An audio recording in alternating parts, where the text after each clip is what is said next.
कबीर ने मंजीत को पकड़ने की कोशिश की, लेकिन उससे पहले ही उसका हाथ छूट गया और मंजीत तकरीबन 40-45 फुट नीचे एक पत्थर पर गिरा। उसका सीना साइड से पत्थर से जोरों से टकराया, जिससे उसकी कुछ पसलियां टूट गईं और फेफड़ों में जा चुभीं। उन्होंने फेफड़े को घायल कर दिया, जिससे इंटरनल ब्लीडिंग होने लगी। चंद लम्हों में उसके नाक और मुंह से खून आने लगा। मंजीत के पैर की हड्डी भी टूट गई थी। अचानक हुई इस घटना से कबीर हैरान सा रह गया। वह पहाड़ी से ही अपने मंजीते की इस हालत को देखता रहा। कुछ पलों के लिए उसका दिमाग सुन्न पड़ गया। फिर सोल्जर्स की तरफ से किए गए धमाके से वह होश में आया कि इस वक्त वो कहाँ है और अभी हुआ क्या है। कबीर जल्दी से हड़बड़ाकर उठा और पहाड़ी से नीचे उतर मंजीत की तरफ भागा। उन ऊबड़ खाबड़ रास्तों में वह भी कई बार गिरा, जिससे उसके हाथ पैरों में खरोंचें आ गईं, लेकिन उसे इसकी फिक्र नहीं थी। अगर उसे फिक्र थी तो बस मंजीत के पास पहुंचने की। कुछ ही समय में मंजीत के पास पहुंचकर कबीर ने उसे जल्दी से उठाकर देखा तो उसकी हालत देख कबीर का दिल बैठ गया। मंजीत की यह हालत उसे अंदर तक झकझोर गई। तभी आतंकियों की तरफ से गोली उसके पास से गुजरी। कबीर मंजीत को उठाकर आतंकियों की गोलीबारी से दूर एक और पत्थर के पीछे ले गया। दूसरी तरफ देव और ऋषभ जय की इस हालत को देखकर घबरा गए। उन्होंने जय को होश में लाने की कोशिश की, लेकिन कोई फायदा नहीं हुआ। तभी वहां सोल्जर्स आए और बताया कि यहाँ इस जगह मौजूद सारे आतंकी मारे गए हैं। ऋषभ ने देव को कहा कि वह सिन्हा सर को इन्फॉर्म कर दे और जल्द से जल्द मदद भेजने के लिए बोल दे। देव को अब कबीर और मंजीत की फिक्र हुई तो वह हड़बड़ाता हुआ सा बोला, ये सब मैं देख लूंगा, तो पहले जाकर कबीर और मंजीत की मदद कर। ऋषभ जल्दी से वहां से उठकर कुछ सोल्जर्स के साथ आगे बढ़ने को हुआ कि देव ने उसे टोका और जैकेट का याद दिलाया। ऋषभ ने अनमने से मन से ना चाहते हुए भी जैकेट पहनी और कबीर मंजीत की टीम की तरफ चल दिया। कुछ कदम बढ़ाने के बाद ऋषभ ने एक बार मुड़कर पीछे जय की तरफ देखा, जिसे देव ने थामा हुआ था। हमेशा हंसते मुस्कुराते जय को आज यूं देख उसका दिल भर आया। देव को और बाकी सोल्जर्स को सतर्क रहने का बोल वह आगे बढ़ गया। देव ने जल्दी से सिन्हा सर से कांटेक्ट कर वहां का हाल बताया और जल्द से जल्द मदद मांगी। कबीर मंजीत को होश में लाने की कोशिश कर रहा था, लेकिन मंजीत कोई जवाब ही नहीं दे रहा था। देता भी कैसे, वो इस हालत में था भी नहीं कि कुछ कह सके। मुस्ताक सोल्जर्स से बचकर वापस जंगल में भागा ही था कि सामने से ऋषभ अपनी टीम के साथ आ गया। मुस्ताक उसे देख पहले तो चौंका, फिर ये याद आया कि ये वही फोटो वाला ऑफिसर होगा। वह अपने साथियों को लेकर वहां से दूसरी ओर भागा, लेकिन तब तक ऋषभ की नज़र उन पर पड़ चुकी थी। उसकी टीम ने मुस्ताक के बचे 4 साथियों को खत्म कर दिया। ऋषभ ने मुस्ताक को शूट किया, लेकिन गोली उसके पैर में लगी। वह दर्द से कराता हुआ भाग निकला और एक तरफ ढलान वाली जगह पर जाकर छिप गया। ऋषभ को कबीर मंजीत दिखाई नहीं दिए तो वह परेशान हो गया कि ये लोग कहाँ रह गए। अपने सोल्जर्स को सावधान रहने का इशारा कर वह थोड़ा आगे बढ़ जंगल से बाहर निकला ही था कि एक और मंजीत और कबीर दिखे। ऋषभ जल्दी से उस ओर भागा। मुस्ताक समझ चुका था कि वह अब चारों तरफ से घिर चुका है। मौत कभी भी उसे अपने साथ ले जा सकती है। वह धीरे धीरे खिसक कर अब एक बड़े से पत्थर के नीचे जाकर छिप गया। ऋषभ भागकर मंजीत और कबीर के पास पहुंचा। उसने मंजीत की यह हालत देखी तो ऐसा लगा कि किसी ने उसके जख्मी सीने में एक बार फिर से वार कर दिया है। वह जल्दी से मंजीत के पास बैठ गया और उसे चेक किया।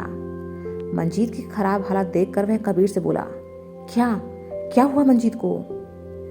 कबीर ने उसे सब बताया। वह ऋषभ से बोला कि मंजीत को जल्दी ही इलाज की जरूरत है, वरना इसकी जान का खतरा बढ़ता ही चला जाएगा। मंजीत की इस हालत से ऋषभ का गला रुंध गया और आंखें भर आईं, लेकिन यह वक्त अभी अपनी भावना को काबू में करने का था। ऋषभ के मुंह से अचानक निकल गया, तू फिक्र मत कर कबीर, अब तक तो देव ने जय के लिए सिन्हा सर को बोल दिया होगा, उसके साथ ही इसे भी भेज देंगे, मदद जल्दी ही आ जाएगी। जय का नाम सुन कबीर ने अचंभे से ऋषभ की ओर देखा। जय को क्या हुआ है? वो ठीक तो है ना? ऋषभ ने उसे बताया कि जय को 2 गोलियां लगी हैं और खून बहे जा रहा है। कबीर ने निराशा से अपनी आंखें बंद कर सिर झुका लिया। चंद लम्हों के बाद उसके चेहरे पर गुस्सा दिखने लगा। वह सख्त लहजे में बोला, मुस्ताक कहाँ है? ऋषभ, उसके साथी मारे जा चुके हैं, पैर में गोली लगी है, ज्यादा दूर नहीं भाग पाएगा, वो यहीं कहीं छुपा हुआ बैठा है।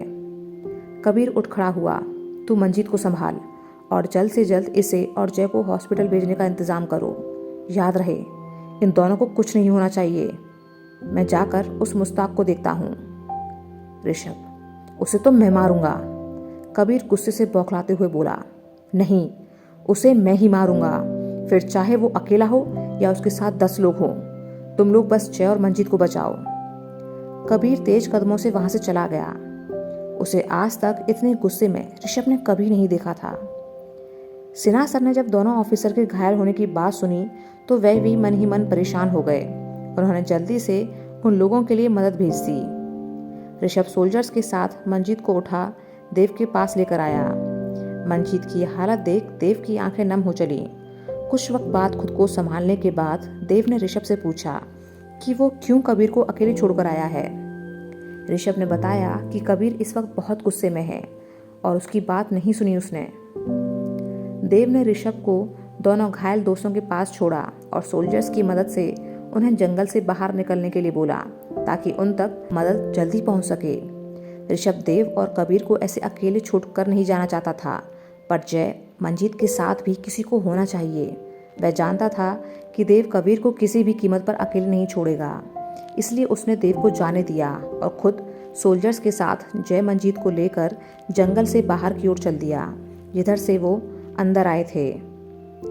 शाम होने को थी। मुस्ताक अंधेरे का फायदा उठा सोल्जर्स की आंखों में धूल झोंक भाग जाने के इरादे से छुपा बैठा था। अजमेर में घर पर सभी लोगों का डर अब उनके चेहरे पर भी साफ दिखने लगा था। साहिबा की आंखों से बिना बात ही आंसू बरस रहे थे।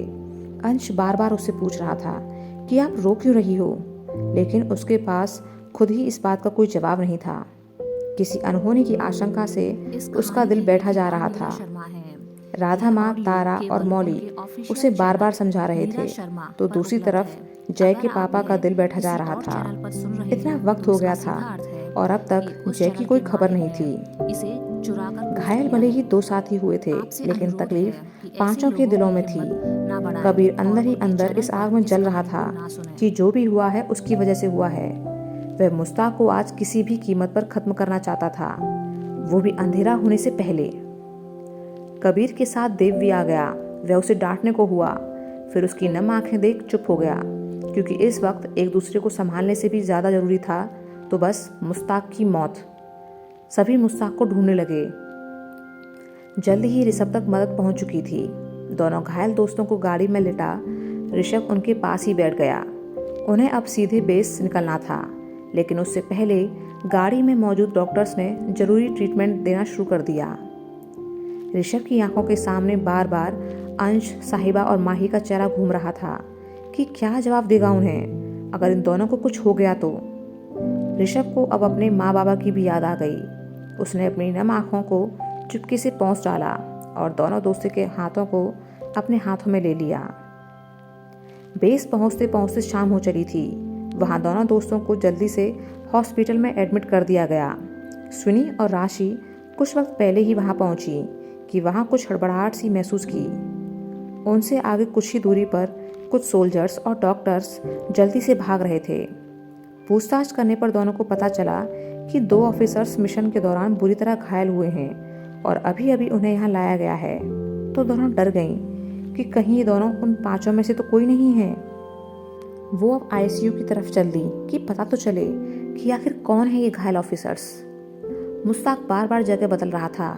कुछ दूर एक जगह पहुंच उसे लगा कि सोल्जर्स पीछे रह गए हैं, क्योंकि जंगल के उस हिस्से में कोई भी हलचल महसूस नहीं हो रही थी।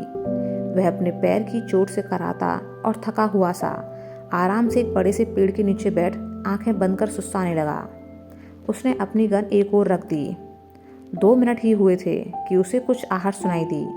उसने आंखें खोली तो अपने ठीक सामने गुस्से से तमतमाते कबीर को खड़ा देखा।